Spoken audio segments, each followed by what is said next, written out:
Вот. Потом, значит, вот этот самый глава про подкоп, это тоже меня совершенно восхищает. Вот понимаете, вот это развлечение ситуаций. Ситуация, когда темно и не видишь, можешь убить, так сказать, и ничего тебе за это не будет. А если светло, это уже умышленное убийство. Неважно даже, что он, как бы сказать, против тебя что-то замышлял.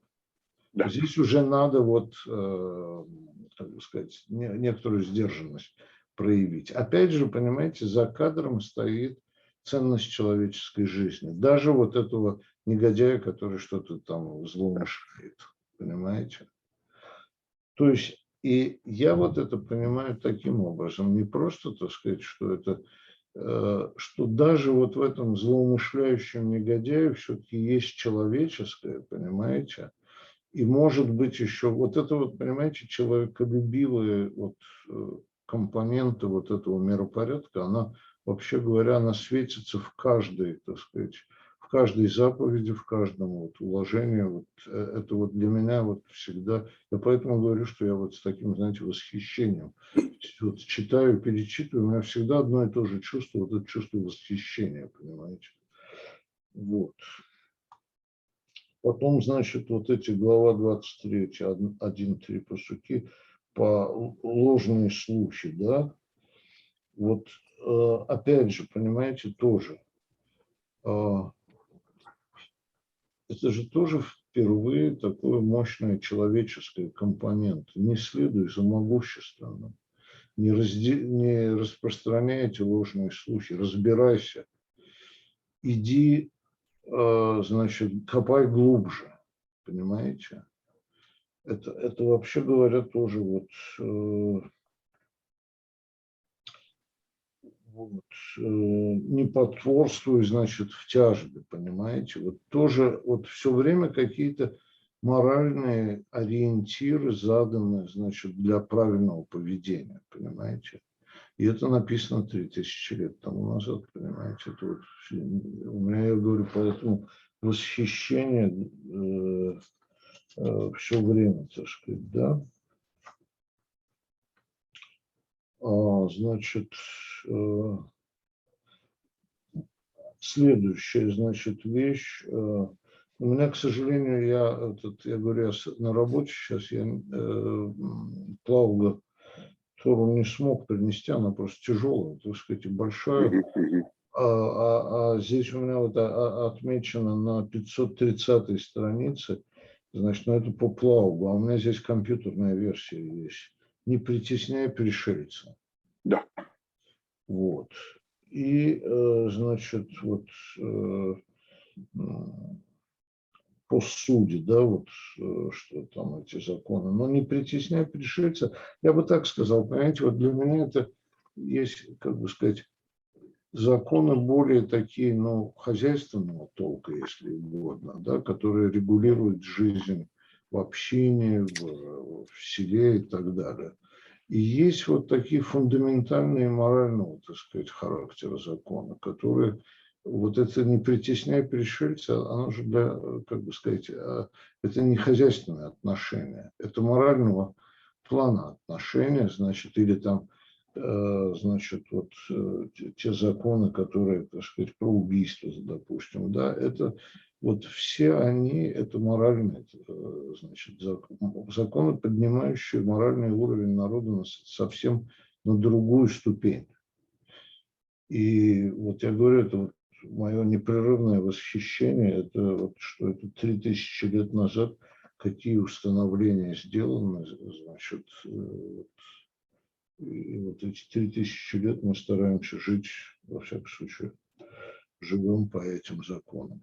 Ну вот так вот, я не знаю, такой обзор. Но здесь, понимаете, у меня, как бы сказать, таких фундаментально таких вот непонятностей как бы нет. Значит, вот. Интересно, но, конечно, вот это тоже интересно, знаете, этот Для этого надо, конечно, историю того времени очень хорошо знать. Например, в 2000 веке до новой эры, что означало за воровство отдать 5 быков за быка, допустим, да? Или там 4 овцы овцу за овцу. Вот, ну, условно говоря, насколько это штраф этот был, ну, жесткий, понимаете. Но это, конечно, зависело, конечно, от общин, зависело от поселений там, и так далее, и так далее. Но вот было бы интересно, вот просто, я не знаю, это такая научная задача, но для этого, конечно, надо копать очень глубоко, вот с археологом разговаривать, просто посмотреть вот эти законы на протяжении тысячелетий, вот что это означало для людей, понимаете. В какой-то момент вполне могло так случиться, что это было запредельное наказание. То есть, ну... Ну да, мы тут с вами можем немножко порассуждать. Если человек ворует быка, он же не 15-го быка к 14 своим ворует, чтобы потом 5 отдать и посетовать. Ай-яй-яй, как я нехорошо в этот раз бизнес сделал. Да. Он ворует животное для того, чтобы его съесть или перепродать, чтобы были какие-то. Оно у него единственное. Естественно, у него ничего такого нет, чтобы было 5 быков или 4 овцы. У него нет. Это значит автоматически, что он то, что сейчас называется, отрабатывает, он возвращает. То есть он должен теперь, он впадает фактически в рабство. Он должен это я понимаю, ребята. Да. Знаете, у меня вопрос какой? Условно говоря, так сказать, 5 быков – это рабство на 2 года, на 5 лет или на сколько? Да, да. Что-то в этом роде. Степень наказания, так сказать, что такое 5 быков. Вот. Но это чисто научная проблема, так сказать, которую, я думаю, что, возможно, израильские археологи, так сказать, это как бы, ну, изучая вот эти самые какие-то записи найденные и так далее, могут себе вполне представлять, что это такое было, так сказать. Вот. Да, сейчас не вспомню.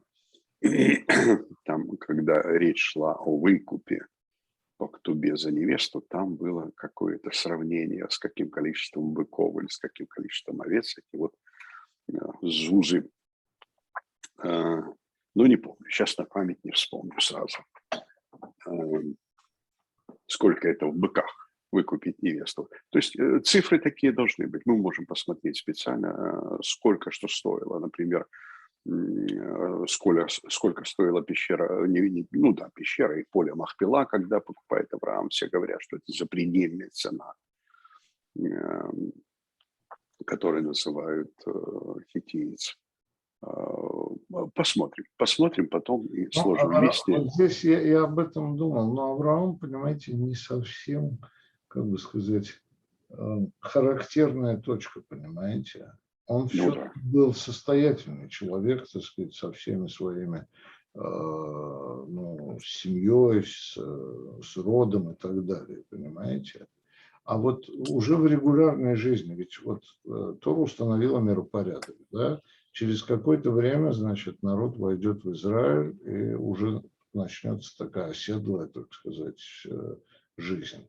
Вот что означало вот в те времена, так сказать, вот эти 5 быков, 4 овцы и так далее, и так далее. Это вообще интересно. И на самом деле интересно это было, ведь эти же законы, они работали в течение тысячелетий. Это же не на 3 года было написано.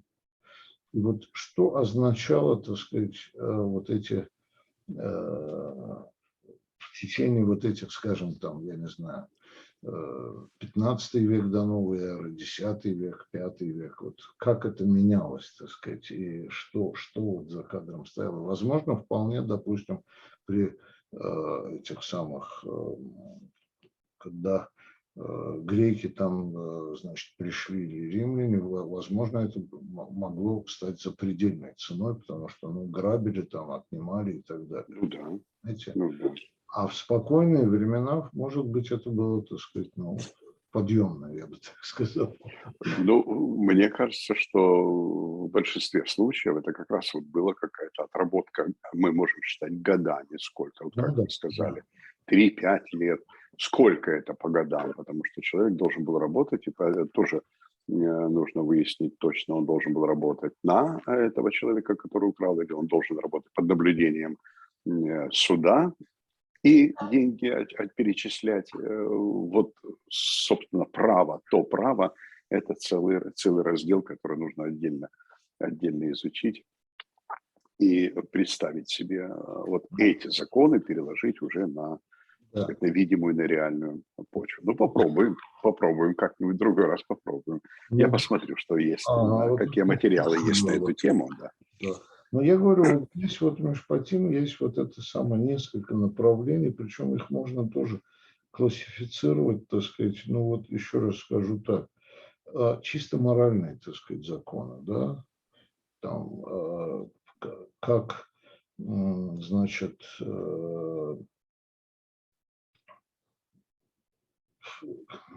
сейчас попробую пояснить, моральные законы в том смысле, что вот раб служит 6 лет, так сказать, на 7-й отпустили. Ой, это Я да. называю моральный закон.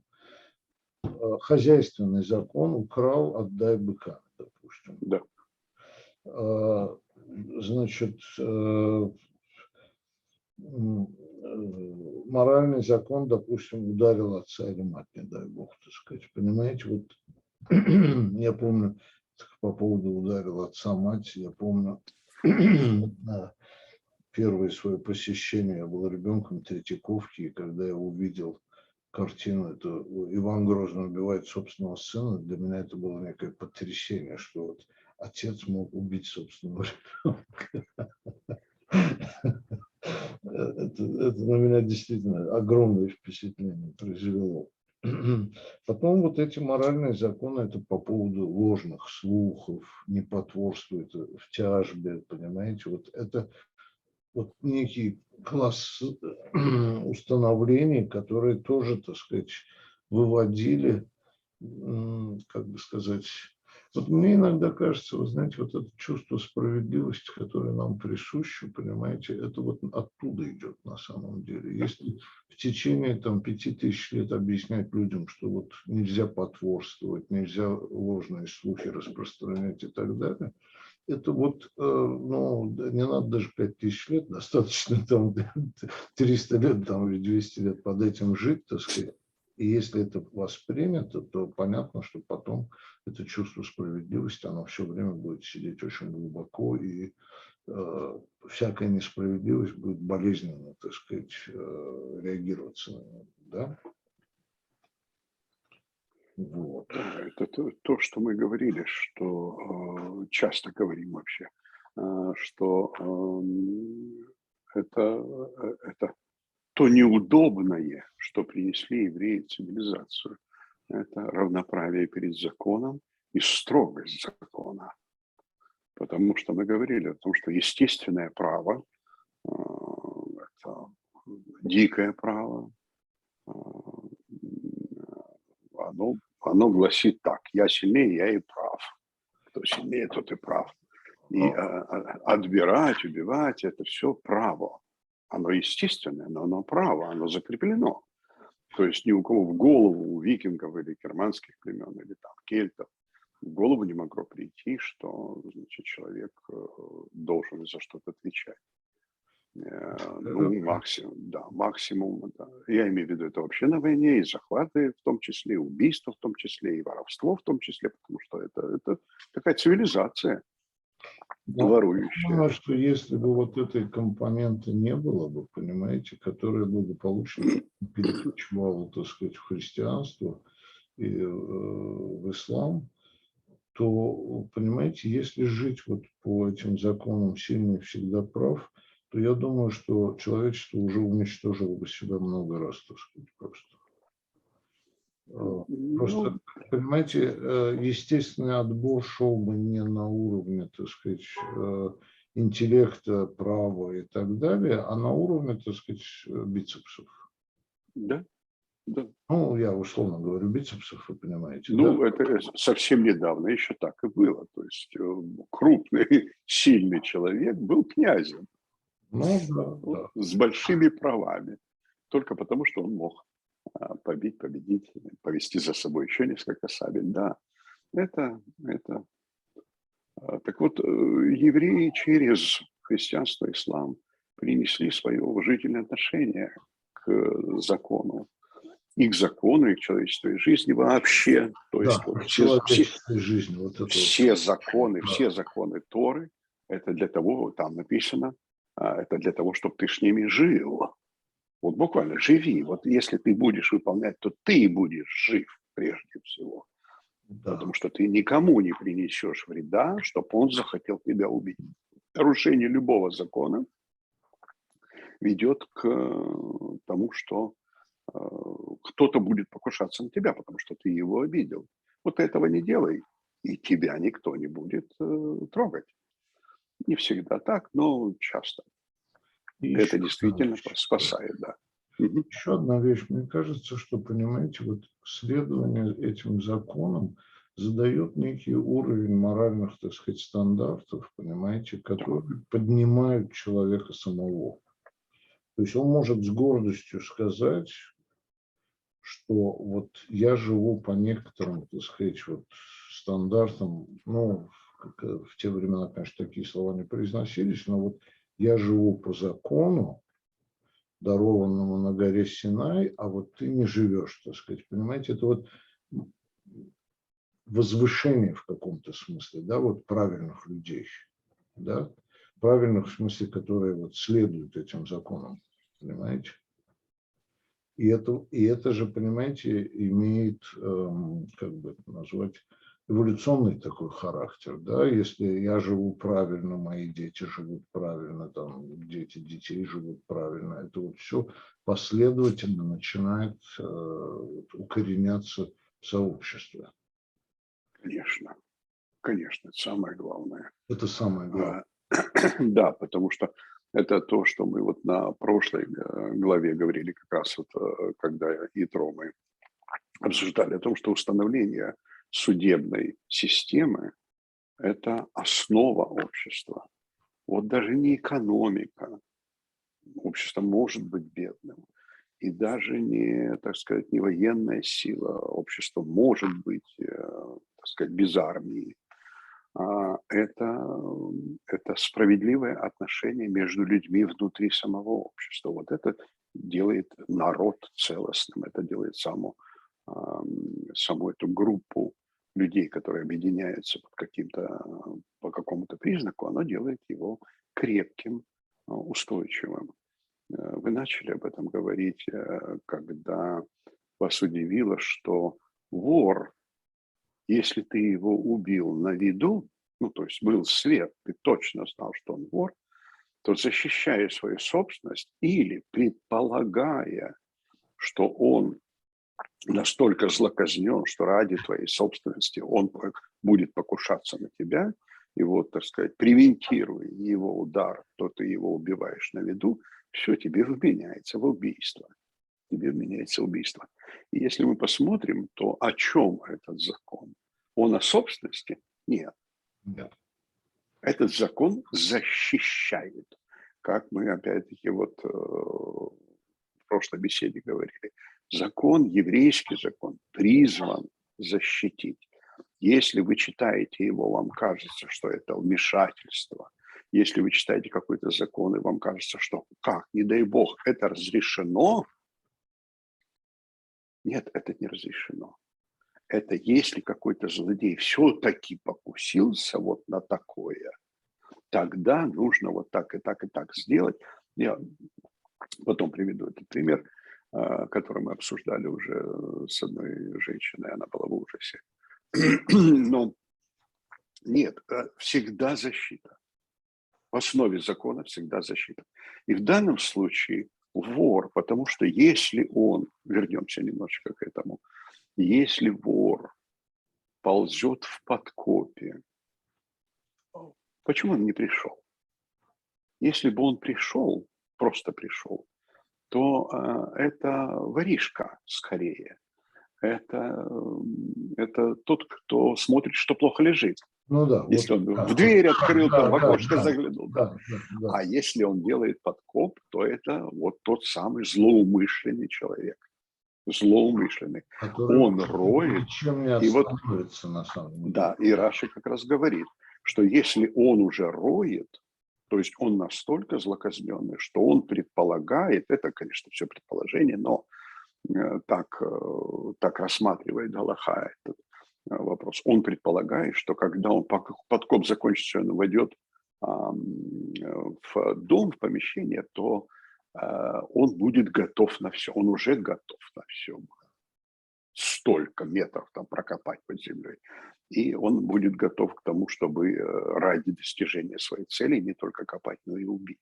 Это можно так. То есть наши мудрецы так ставят вопрос, что степень решимости человека и поэтому степень его ответственности. Мало того, как ты можешь убить его в подкопе? Ты что, спустился в подкоп?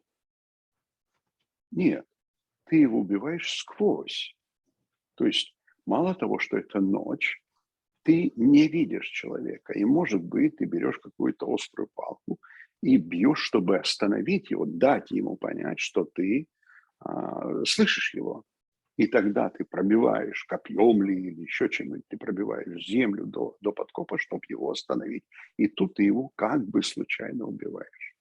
Получается, что вот не видя, значит, можно причислить к тому случаю, когда случайно отлетело лезвие от топорища, отделилось и убило кого-то. Так что здесь, да, здесь есть еще один пример, который работает похожим образом.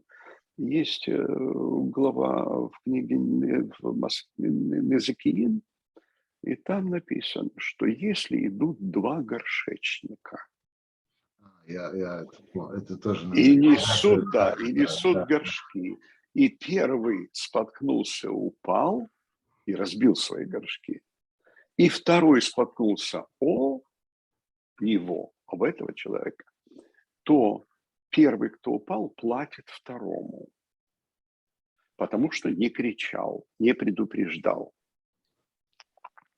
Во-первых, если они идут один за другим рядышком, то грохот от падающих горшков, конечно, первый слышит.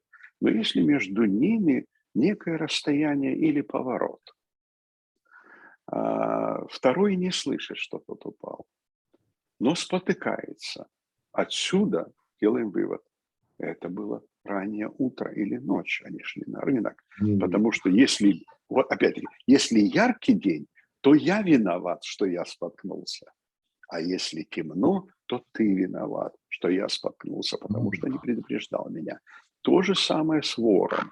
Если яркий день, то я виноват. Если темная ночь, то ты виноват. Вот это не то, чтобы вот сама день и ночь влияет, но это говорит об условиях, в которых найдено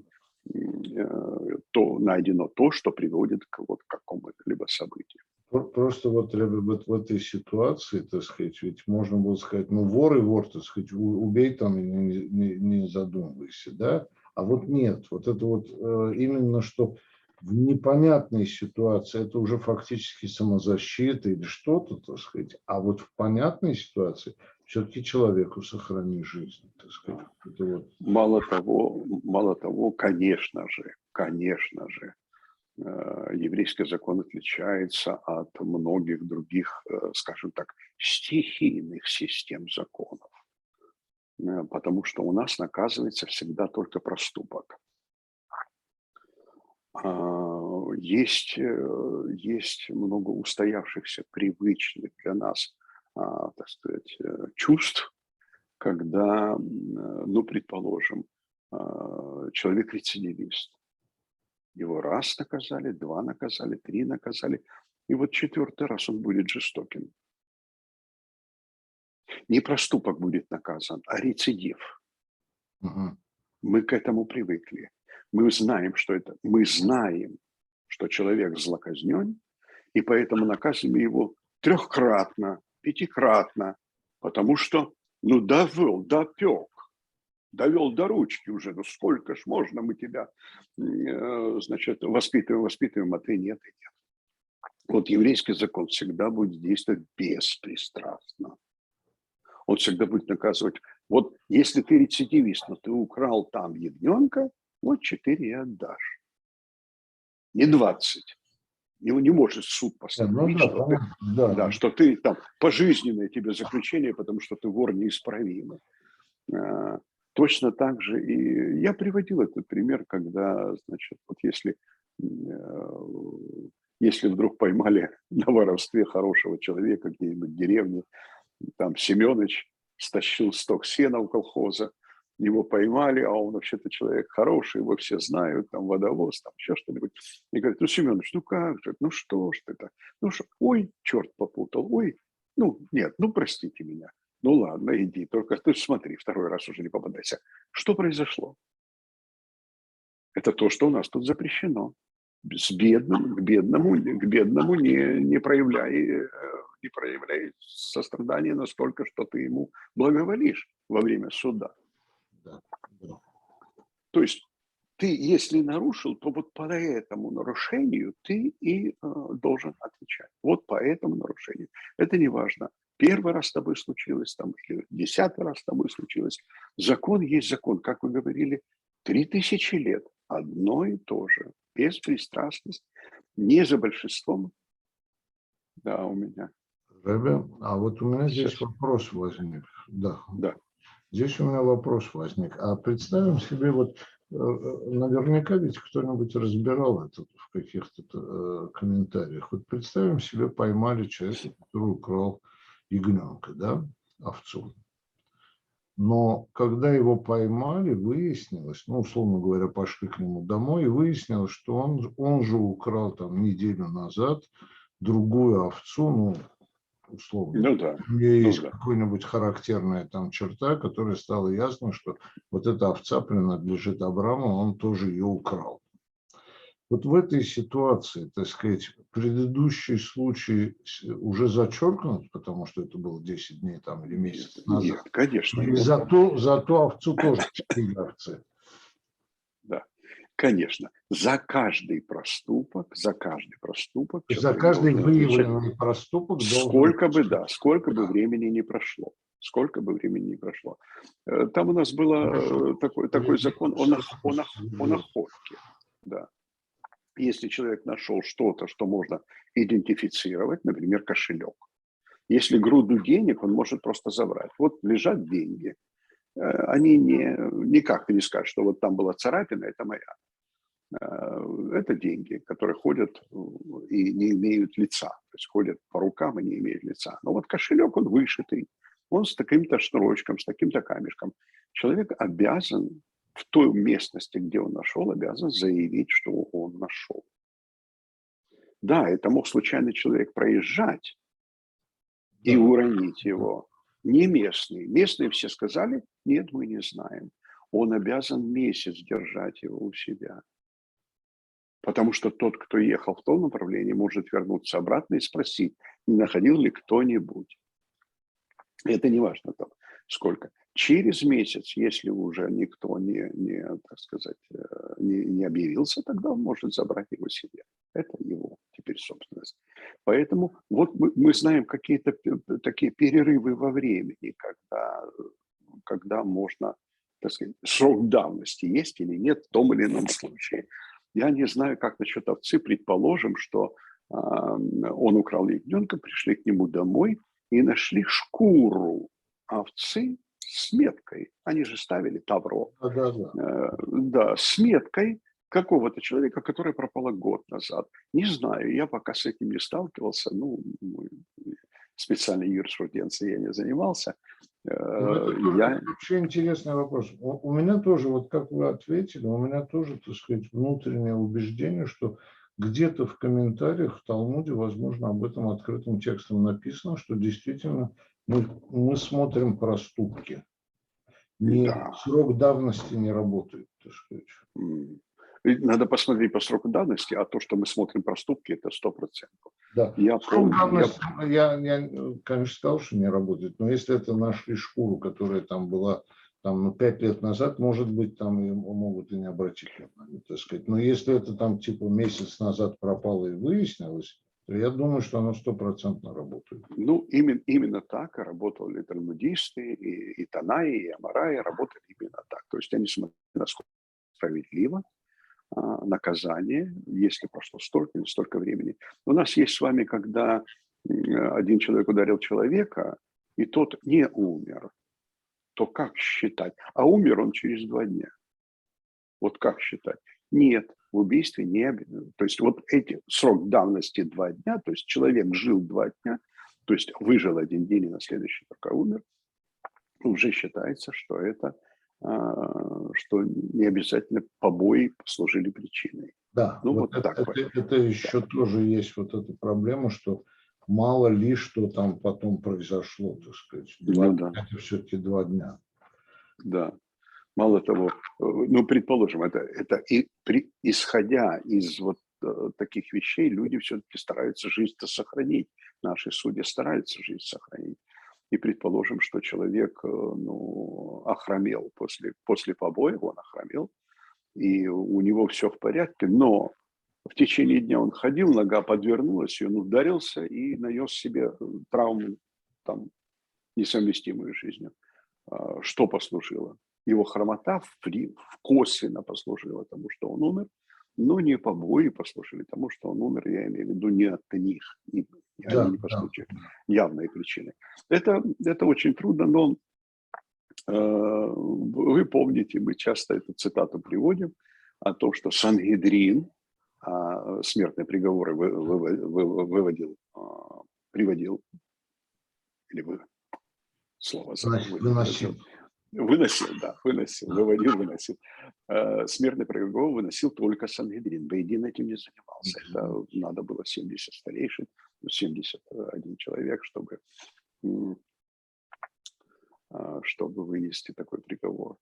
И если он в течение, по-моему, там 50 лет, если он вынес хотя бы один судебный приговор, он назывался кровавый.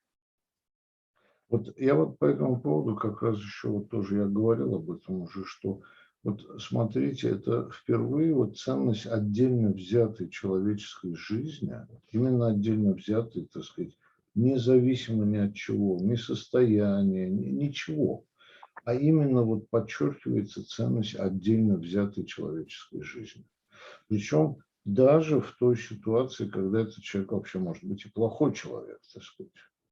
Но все-таки здесь, вот понимаете, это уже великая вещь, когда на самом деле наказание такое, что есть надежда, что он, может быть, перевоспитается, исправится и так далее. Ну вот как с этим подкопом, допустим. Ну Да? да. У нас с вами есть примеры, они, правда, ходят ну, не часто читаю такие примеры, но есть Перкей вот говорит, в прошлый раз я это цитировал, Перкей вот говорит, не презирай ни одного человека. У каждого человека есть свое время. То есть имеется в виду, что в данном случае вот человек не очень хороший. Он может быть там воришкой, драчун или еще что-нибудь в этом роде. Но наступает какое-то стечение обстоятельств, когда он пригождается, когда он поступает так, что ни один другой на его месте бы так не поступил, предположим, или с большим трудом поступил. Я сейчас говорю, например, о рассказах о войне, которые, я говорю, не часто их произносят, но люди, которые в повседневной жизни были не очень послушными мальчиками, на войне проявляли храбрость. Хорош, да. Это Да. известно, да. И вот это и есть тот день и тот час, когда человек бросается на дзот или, так сказать, бросается в рукопашную, Мы знаем его историю, мы знаем, как он себя там вел в школе или на работе, или еще что-то. Но вот на войне он повел себя как-то особенно, потому что это был его час, это было его время. Это не обязательно на войне, но может быть в какой-то другой Ну ситуации, да, когда критически. надобится, Да, надобится. да, да. Ну, например, тот же самый хулиган, который там постоянно там дерется с мальчишками, вдруг может вступиться за девушку. Вот он шел кто-то, и он из своей дрочливости, из благородства своего, потому что пацаны – это своя история, а вот девушка – это совсем другое, это трогать нельзя. И он ее отбил у каких-то таких же, как он, хулиганов. Но главное, что он спас таки эту девушку. Ну, вот такая вот история, поэтому у нас защищаются все в надежде, что все-таки пока человек жив, он может совершить шоу, он может исправиться, он может сделать что-то полезное и хорошее, независимо от. И вот Рав пишет, это из Талмуда, Рав пишет, заповеди даны для дисциплины еврейского народа. Через них укрепляется, очищается характер и поведение. Вот дело в том, что ведь, правда, я понимаю, очень разные бывают, в том числе очень разные преступники бывают. И бывает преступник, которого слабо там наказали, предположим, ну, небольшой был проступок, его слабо наказали, он улыбнулся, хихикнул, пошел дальше, то же самое делать, потом опять. Ну, такой вот вертлявый бывает человек. А бывает человек, который пошел на преступление, но внутри у него остается вот такая искорка совести. И когда он видит, что суд повел по отношению к нему себя справедливо, я не говорю снисходительно, а именно справедливо, Да, и да, да. он понимает справедливость наказания, понимает, что можно, если бы он попал в другие руки, его бы там убили вообще просто за тот же поступок, а этот суд, вот какой, он может как раз вот это укрепить и очистить свой характер, и, может быть, отказаться. Мы даем шанс. Я не имею в виду не мы с вами, а Ну, да, понятно. наш закон дает шанс любому И человеку. Это если правда. это многие годы продолжается, вот это и воспитывает в людях вот Да. эту, как бы сказать, с одной стороны, надежду, и б, так сказать, вот в эту веру, в эту самую справедливость, и Да. желание, Это да, дорого стоит, вера в дорого, справедливость дорогого стоит. дорого стоит, совершенно верно. Да.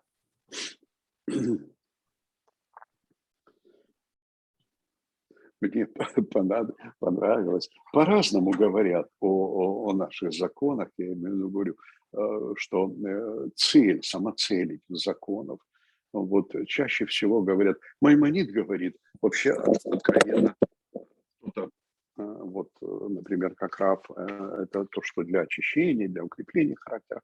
А Маймонид говорит, что наши законы, цель мицвот, которые нам даны, наши законы, это привести в мир, то есть через них, через эти законы в мир приходит сострадание, любовь и, собственно, мир.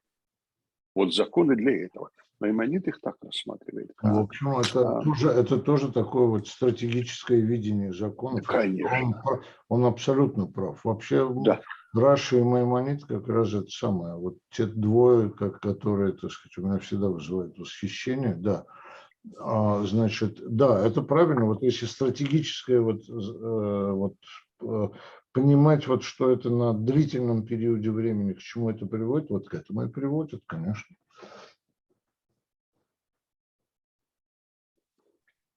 да, так что я просто хотел еще там слово. Вы говорили, что не досмотрел. Помните про быка и хозяина бодливого быка? Не досмотрел. Тут вот надо, словарики всегда должны быть под рукой. Дэвидсон, Джастра и BDB.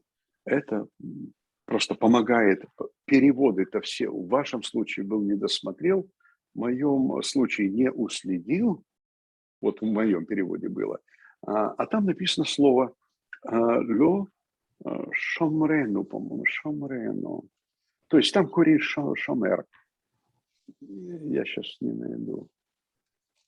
было закладочку. Сделал быка.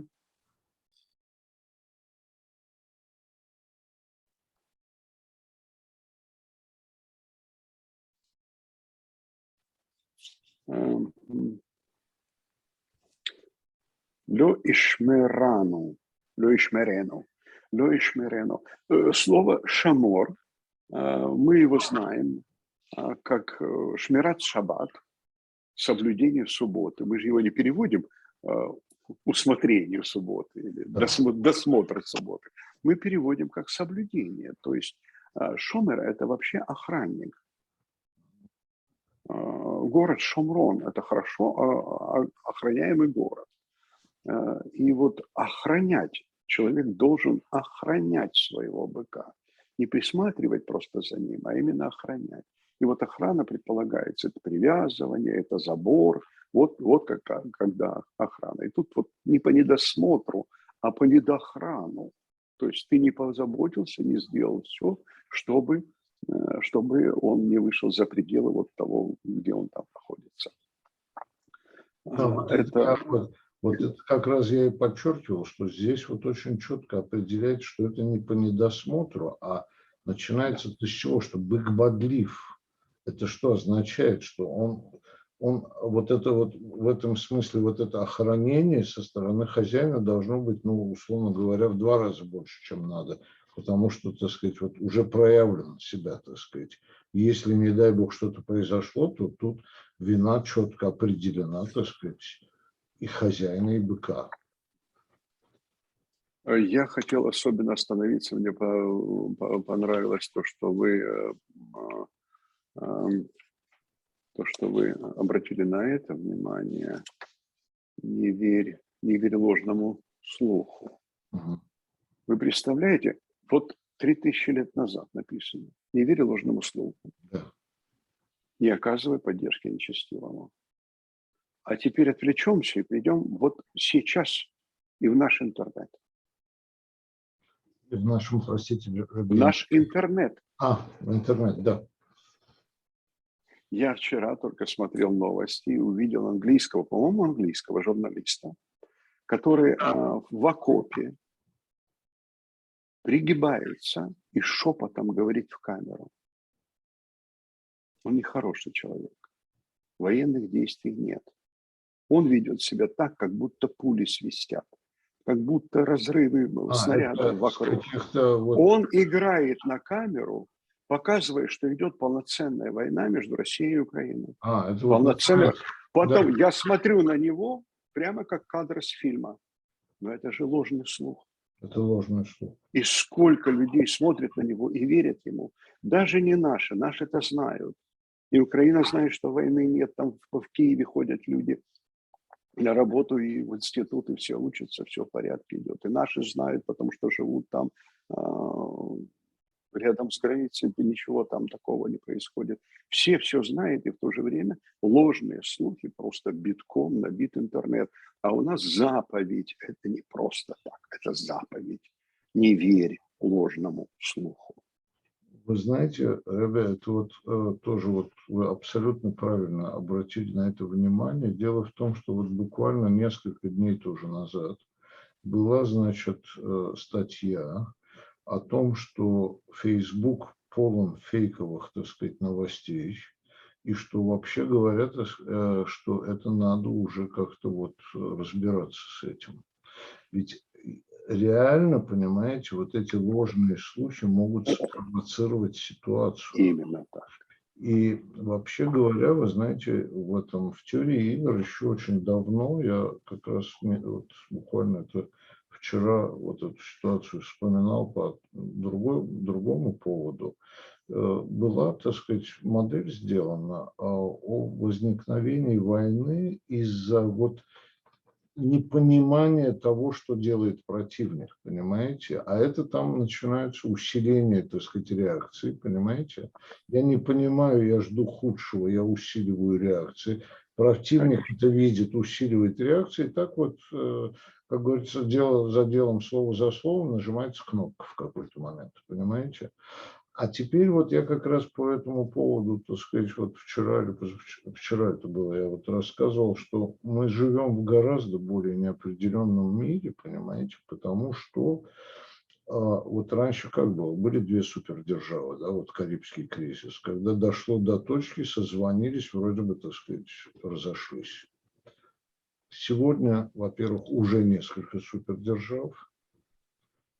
И что самое страшное, это я вот в контексте вот этого освоения космоса коммерческими фирмами говорил. Значит, там Маск собирается вывести на орбиту 10 тысяч спутников. Но, понимаете, никто же не сказал и не убедил, что они не могут иметь двойного назначения, правда? Это означает, что противная сторона начинает на это, так сказать, уже реагировать. Ну и дальше вот идет по нарастающей, понимаете? Вот, и вот здесь вот как раз вот, видите, вот это не верь ложным слухам, может быть, надо было бы всем сегодня это сказать, что это 3000 лет назад написано, вот, и не надо фейковые новости, так сказать, распространять. Нет, это потому что это очень серьезно. Если в те годы это могло приводить к очень таким локальным последствиям, понимаете, то сегодня с развитием вот интернета, вот всех этих, вот то, что вы сказали, я не видел этого, но это вообще страшное дело, понимаете? Ведь куча людей смотрит и верит, и это раскручивается маховик этот, понимаете? И куда он раскрутится, не дай бог, понимаете? Вот, пожалуйста, так сказать. И вот интернет, я говорю, вот просто вот буквально 2 дня назад была статья, что Facebook полон фейковых новостей, что это с этим надо что-то делать, потому что это же влияет на кучу людей, которые, так сказать, просто вот как бы сказать, не отдают себе отчет в том, что, ну, есть новость, значит, есть новость, понимаете, вот и все. Да. Ну, политика есть политика. И наш призыв: вернитесь к закону 3000-летней давности, не верьте ложному слуху, сделайте постановление на основе этого закона. Я думаю, что нас пока что не услышат. Нас не Но услышат. хотелось бы, да. Нет, нас кто-то, может быть, услышит, и, соответственно, вот локально. Ну, закон должен быть против фейков, должен быть закон. Да, но У всех стран. Да, но я думаю, что к этому придут, понимаете? Да. Ну, придут, причем, потому что иначе этот маховик может так раскрутиться, что потом не остановишь просто. Конечно. Вот об этом.